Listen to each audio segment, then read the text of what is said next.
presence of tumors on fish can be a sign that fish are having health problems. They can also be an indicator of ecosystem health. This is because pollution has been found to promote the growth of tumors. Commonly on suckers, you can see lips. The lips get a lot of tumors, like right there. That's a normal set of lips on a sucker, and that one's just full of tumors. They also exhibit tumors elsewhere on their body. Livers are a common spot, simply because that's where the body filters all the blood. Some fish, specifically benthic fish or more bottom-oriented fish, are at a higher risk of developing tumors. This is because they consume food animals that are living in or on contaminated sediments, and also from just the fact that being on the bottom, they remain in physical contact with contaminated sediments all the time. Tumor incidence in polluted waters have been found to be up to 4 times higher than tumor incidence of fish in non-polluted waters. Because these bottom-feeding fish, like suckers and brown bullhead, exhibit tumors so readily in the presence of pollution, the presence of tumors is used as a beneficial use impairment, which is a set of criteria used to list and delist areas of concern, which are areas listed by the EPA as having high pollution levels. Here's just a map showing some sucker tumor surveys on various Canadian Great Lakes waters and tributaries. The Canadian government uses sucker tumors in the same way that we do. They use them to list and delist areas of concern. Well, pollution in general terms is responsible for a lot of the tumors on these fish. The exact chemical or combination of chemicals is still unknown. There's a few likely culprits. Polyaromatic hydrocarbons, or PAHs, which run off into water systems. They result from the combustion of basically any kind of organic material, fossil fuels, wood, coal. Another chemical that's a big problem, especially in the area I sampled, are PCBs, which are polychlorinated biphenyls. They were a really common industrial chemical. They were used for heat system transfer fluids, lubrication, plasticizers, hydraulic fluids, all sorts of weird stuff. Biomagnification is a process by which, as you increase in trophic level or you go up in the food chain, the concentration of chemicals or contaminants increases as you go up. As a result, the concentrations of some chemicals or contaminants in fish tissues can exceed 1 million times that of the water. As a result, fish consumption is one of the major sources of exposure to toxins and carcinogens. Here's just a little diagram that kind of shows the biomagnification of PCBs. The PCBs enter the watershed through runoff. At what time they're either absorbed by phytoplankton or they settle out to the sediments. And you can see next to each one of these trophic levels in the parentheses kind of just the relative concentrations of these contaminants in the actual organisms. And as you can see, when they either settle out or they're eaten by the phytoplankton. Phytoplankton are eaten by zooplankton, small fish, big fish. And as you can see, the concentrations increase greatly as you move up the levels. Here I have a picture of a sucker, and the picture of the sucker is just more or less to show that they eat, either some bugs that the suckers normally eat. They eat the organisms that live in and on the sediment, and they remain in contact with the sediment all the time, which is why they display tumors so readily. There's been a litany of contaminants found in Great Lakes fish tissues. Among others, they found over 150 oxygen-containing compounds, phenols, esters, stuff like that. 29 different PCB isomers, as well as various chlorinated industrial chemicals, pesticides, stuff like that. Because the Great Lakes have so many problems with contaminants, the EPA regularly posts fish consumption advisories, most of the time due to pollution.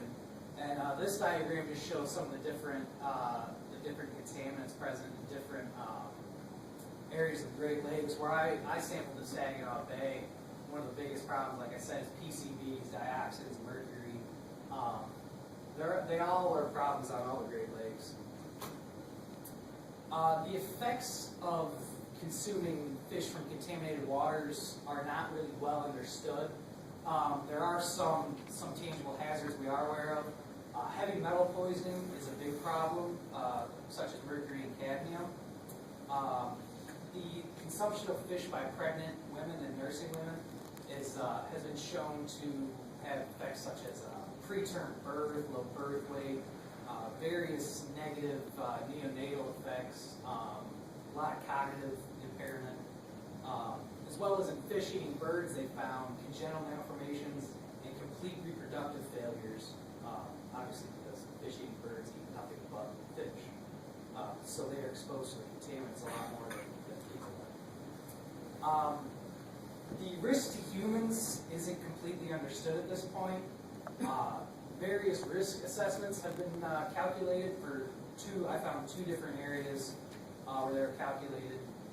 Quincy Bay, Massachusetts, they found that 1 to 2% of heavy consumers will develop cancers. That's calculated using multiple carcinogens based on worst case assumptions. Commencement Bay, which is a Puget Sound, found that 1 or 2 cancers per 15,220 high consumers. That was calculated using only the single highest carcinogen, so the values there aren't really, you can't really compare them. But from what I talked to with Dr. Z, he told me that any cancer prevalence of greater than 1 in a million kind of sets off alarms. So when you're talking 1 to 2% and 1 to 2 out of 15,000, the values are actually kind of alarming. The hazards of consumption, while we don't exactly know, we know that there are some risks. The direct transmission of cancers through consumption of cancerous tissues is extremely unlikely. More concerning is the ingestion of toxins and carcinogens present in fish tissues. This can be seen from the outbreaks of Mani-Mata and Ita-Ita disease, which are mercury and cadmium poisoning. They occurred in Japan in the 1950s as a result of consumption of seafood from highly contaminated waters. There's 2 main causes of tumors in fish. They're lymphocystis, which is caused by a virus, generally kind of manifests on the fins, more kind of nodular and white. It's generally benign. Neoplasms are more or less what we think of as cancer. They can range from benign to malignant, and they typically result from exposure to contaminants. The Saginaw Bay is listed as an area of concern. The suckers that spawn in the Rifle River, which is a tributary to the Saginaw Bay, pretty commonly exhibit neoplasms. A little is known about how the tumors affect the health of these fish, which can be a concern for the fishermen and dip netters who sell and consume the fish. Here's just a map showing the Saginaw Bay area of concern. It ranges pretty much the whole Saginaw Bay and river. Here's just a kind of a cutaway of a watershed. Most of the land in the watershed is agricultural, which leads to high runoff pesticides and fertilizers and things of that nature, as well as there's some pretty heavy industrial areas centered around Saginaw Bay City that also contribute to runoff of industrial chemicals. The objectives of this study were first to determine if there's a correlation between fish age and tumor incidence, and secondly, to determine if there's any effect of these tumors on the immune response of the suckers. The study site, as I said, was the Rifle River. It's located pretty much in downtown Homer. My study stretch extended from about 50 meters north of the US 23 bridge, about 800 meters downriver. Various sucker species spawn in the Rifle River. At the time we sampled, there was a pretty eclectic mix present in the river. We sampled 4 different species: northern hogsuckers, white suckers, northern shorthead redwars, and the most prevalent was the golden redwars. During the 2012 spring sucker run, we sampled from March 23rd to 31st. We collected 17 uninfected and 4 infected fish from fishermen. Once we got them from the fish were anesthetized and all the data was collected. To kind of gauge the immune response of the fish, I used white blood cell percentages. If a fish or an animal is battling infection or it's unhealthy or stressed, it tends to produce more white blood cells. So I tried to use that as kind of a measure of the immune response. To do that, I made blood smears, prepped them in the field, and then in the lab, the blood smears were stained and dried, and under a microscope, they were photographed at 3 different locations. The white blood cell percentages of each different photograph were averaged for each slide. Down here is just kind of an illustration showing how white blood cell percentages are calculated. I counted white blood cells, which are all the little kind of purple, weird looking things you see there. The red blood cells are all the ones with the kind of nuclei you can see.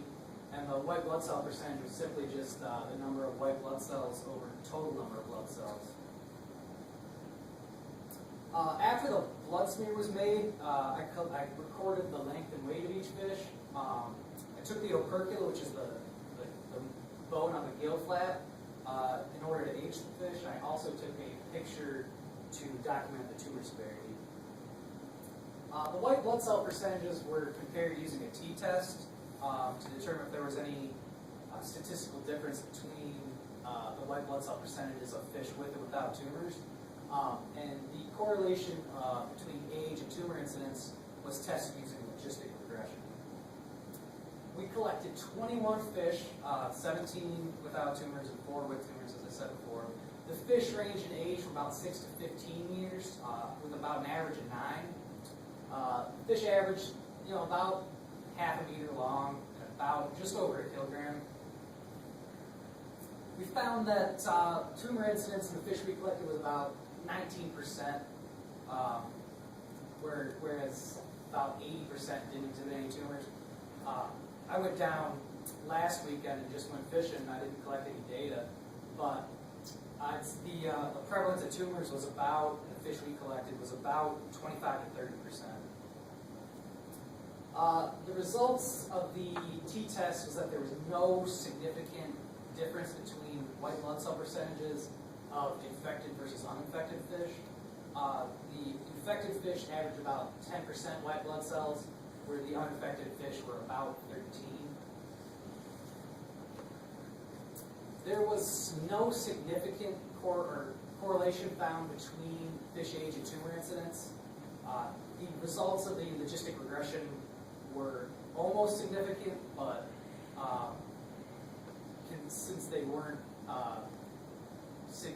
significant statistically, we can't really say much.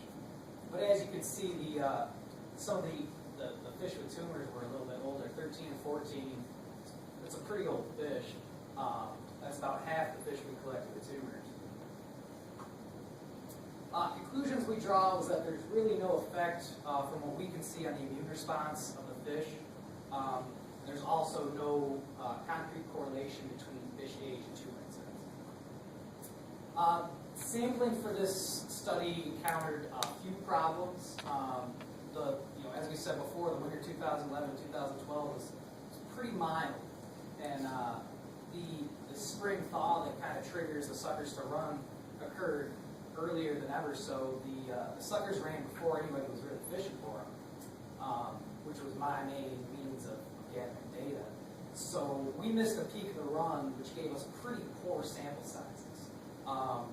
The goal I had set out with before sampling, I wanted to gather 30 fish with and without tumors.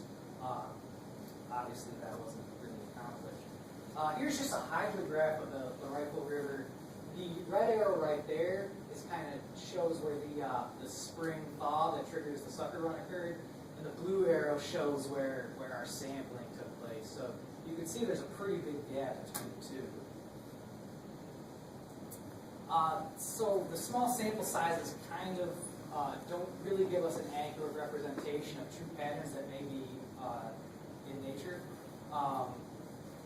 Lack of literature kind of prohibits comparisons of white blood cell percentages between systems. Most of the white blood cell counts people do are counts of cells per volume.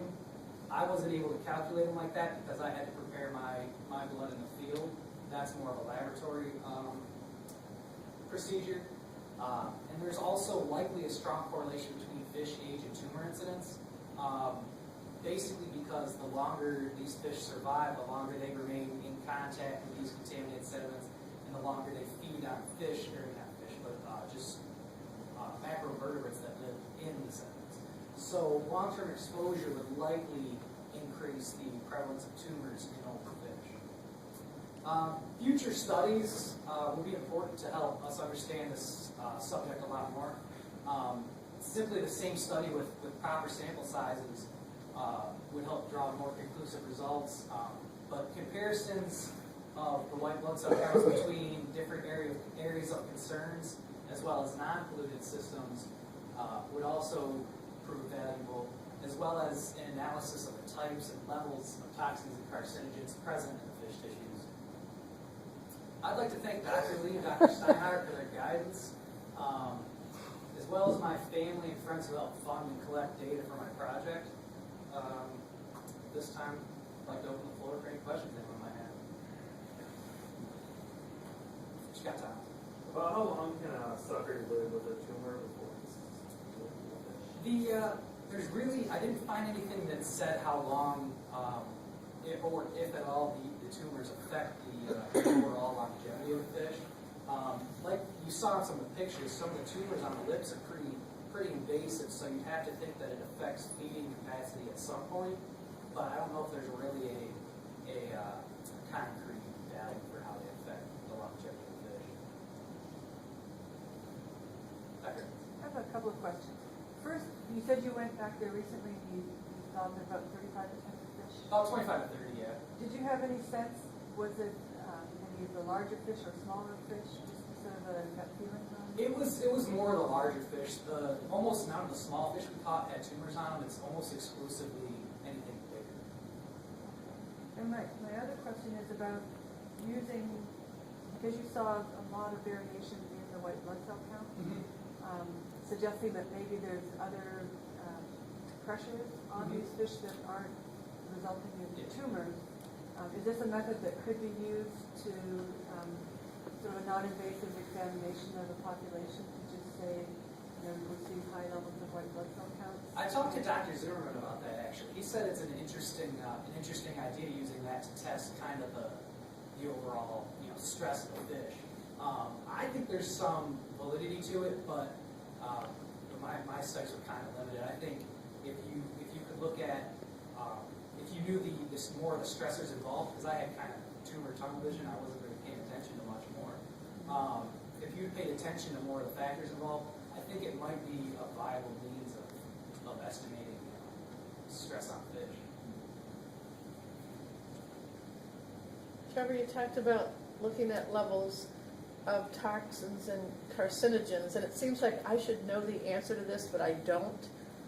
Where would you look for that? Would you look for it in the tumors themselves or in the liver or a lot of the literature I found said that the livers are a common place that people look for contaminants. Dr. Z said liver enzyme activity is a big thing people look for, but that's more high level grad research kind of stuff. But the livers are a common place to look, and then even just the actual tissues of the fish is a common place to look, because that's the part people are concerned with. They eat the fillets, so that's what they're worried about. Right. I'm pretty sure that a lot of the organic chemicals are going to accumulate in fatty tissue. Yeah.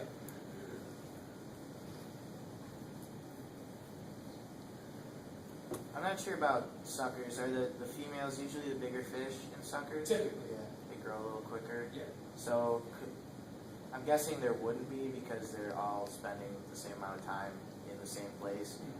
But, well, maybe because they have to eat more to grow quicker. Could there be a sex correlation with That's an interesting point carcinogens? that I hadn't thought about before, because females, they have to invest more in the energy to create eggs, so you think they have to eat more. So that's an interesting question. I didn't find anything. I didn't sex the fish. That wasn't one of the data I collected, so I can't say for sure.